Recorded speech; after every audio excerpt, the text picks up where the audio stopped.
Kinabuhi mga igsuon, daghang mga kasinatian nga kita nanginahanglan o mga tao nga buot nga atong maduulan panahon nga kita naglisod, maduulan panahon nga kita nagproblema, maduulan kung kita nagmagulanon o nasakit bakaha.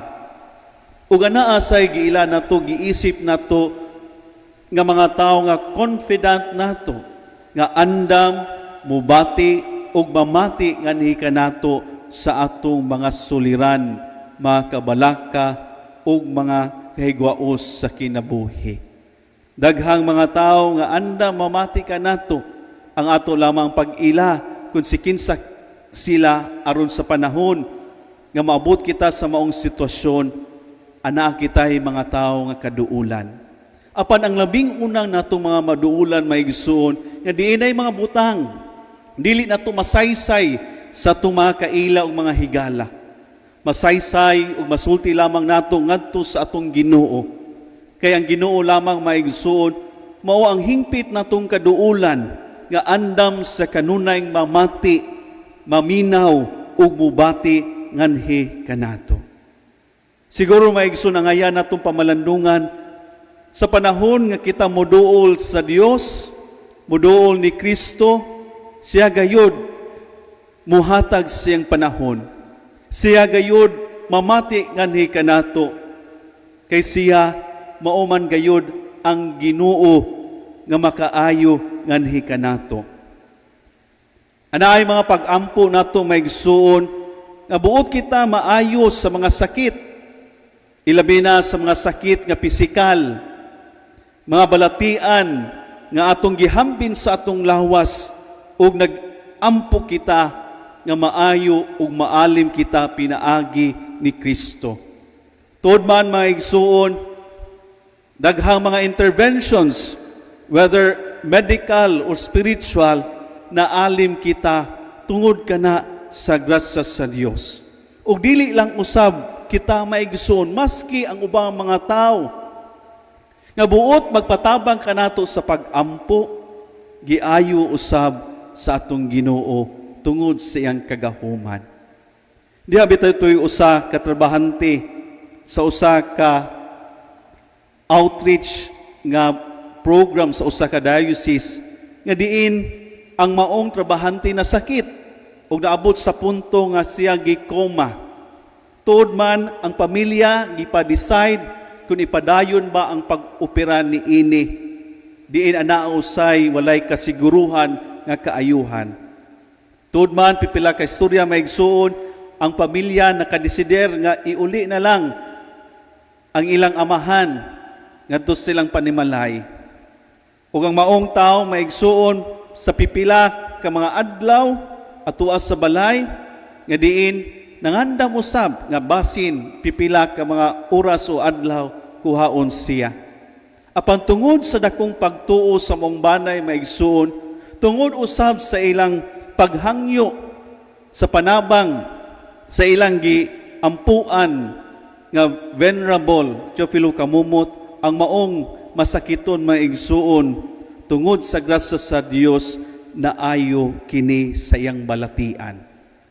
Nga hangtod karon maigsuon ang maong tao nga masakiton kaniadto, nagpadayon sa iyang gimbuhaton isip panday sa usa ka housing nga project sa usa ka diocese dito sa Tagbilaran. Maigsuon kini usa lamang ka mga sugilanon nga diin na sinati nila ang kagahuman sa Dios, ang iyang kagahuman diha sa pag-ayo sa atong mga sakit o mga balatian. Ug mausab kini ang nasinati sa ugangang babae ni Simon. Nga diin sa dihang si Kristo miadto sa ilang panimalay, gikuptan ni Kristo ang maong masakiton o gipabangon. Ug tuod man maigsoon na ayo kini ug mipadayon sa iyang pagsilbi kang Kristo. Ug dili lang siya maigsuon, daghang mga tao nga miadto kang Kristo naghangyo nga ayuhon usab sila. O gawas pa niana maigsuon, maski ang katong mga giyawaan, gialim sa tong Ginoong Hesukristo, gipapahawa ang mga daotang espiritu. Tungod kini sa kagahuman sa atong Ginoong Hesukristo maigsoon diha sa pag-ayo sa mga masakiton. Apan mga igsoon, kung atong pamalandungan pag-ayo, dili lang baya nga mga sakit o balatian sa lawas nga atong gihambin ang giayo sa atong Ginoo. Dili lang mga physical illnesses o mga sakit nga atong gidala maoy giayos sa Dios. Maski ang mga butang nga espiritual, the spiritual sickness nga atong nagian o nasinati ayuhon usab sa Dios.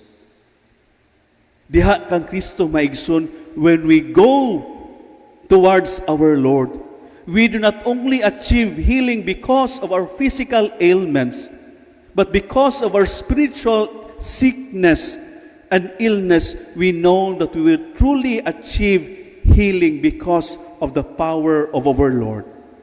Si Papa Francisco maigsoon nagkanayon, we are all sinners, but the grace of God is abundant, His mercy and tenderness for us. Sayuta, tungod sa itong pagpakasala, anaa kita'y balatian nga espiritual, nga dili nato matagna, dili nato may balo, kung mawagtang bakini. Sala nga nakapahuyang ka nato, sala nga nakapahilayo ka nato kang Kristo. Umao ka na atong giampo mahigsoon, nga uban sa kaayuhan sa atong mga pisikal nga mga balatian, naghangyo usab kita, maayo diha sa atong mga espiritual nga mga balatian. So that, aron sa ingon maigsuon, mahalikay kita sa diha sa pagpakasala. Mahalikay kita sa pagkaulipon sa pagpakasala, aron sa ingon ang grasya sa Dios kanunay gayud mudagayday nganhi kanato. Tinuod mga igsoon, when we feel down, when we feel dark moments in our life, when we feel that we are away from the loving embrace of God, we know that God is always ready to embrace us, no matter who we are, no matter what we are undertaking, no matter how sinful we are, for as long as we are ready to get reconciled with the Lord. Kung andam lamang kita mutugyan sa atong kaugalingon maigsuon, andang lamang kita diha sa pagpaubos, uban sa dakong pagtuo, maalim gayud kita diha sa atong mga sala. Hinaot unta maigsuon, nga diha sa atong pagpadayon ni Santos nga misa, tagamtamo nato ang grasya sa Dios, nga kanunay nagbulig gani kanato, sa panahon nga kita nagmasakiton, kita giayo. Sa panahon nga kita nagmasalaypon, kita gipasaylo usab. Ug mao kana ang dakong gugma sa Dios nga ngayan natong bawnon matag karon og unya. Gugma nga walay pagluban, gugma nga dili matukib, gugma nga dili gayud mapapas, kay lagi ang Dios may gugmaon man. Ang Dios kanunay nagpadayag sa gugma nga ni kanato. Kay lagi siya mao ang Dios, Dios sa atong kinabuhi, Dios nga nag-alim sa atong mga balatian. Hinaot paunta. Amen.